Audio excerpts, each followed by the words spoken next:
السلام علیکم پیارے بچوں، ایک دفعہ کا ذکر ہے کسی جنگل میں ایک لومڑ رہتا تھا۔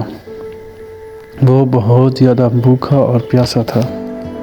وہ کھانے کی تلاش میں ادھر ادھر بھٹک رہا تھا۔ اس نے پورا جنگل چھان مارا مگر اسے کہیں پہ بھی کھانے کے لیے کوئی چیز نہیں ملی۔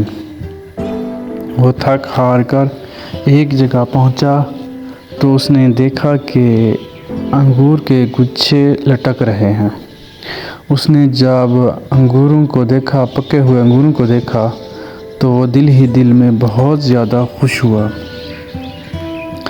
اس کے دل میں گویا کوئی لڈو ہی پھوٹ گئے ہیں۔ اس کے منہ میں پانی بھر آیا۔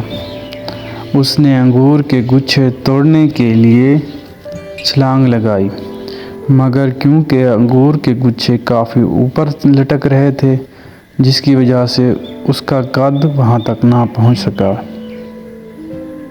اس نے بہت ساری کوشش کی، بار بار وہ چھلانگ لگاتا اور انگور کے گچھے توڑنے کی خوب کوشش کرتا مگر اس کا ہاتھ انگور کے گچھوں تک نہ پہنچ سکتا۔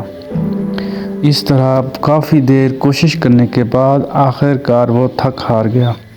تھک ہار کر اس نے ایک فقرہ کہا اور وہاں سے چل دیا۔ اس نے کہا کہ رہنے دیتے ہیں کیونکہ ابھی انگور کھٹے ہیں۔ مہارل اس کا مطلب یہ ہے کہ انسان کی پہنچ سے جو چیز دور ہوتی ہے وہ اس کو اگنور کر دیتا ہے۔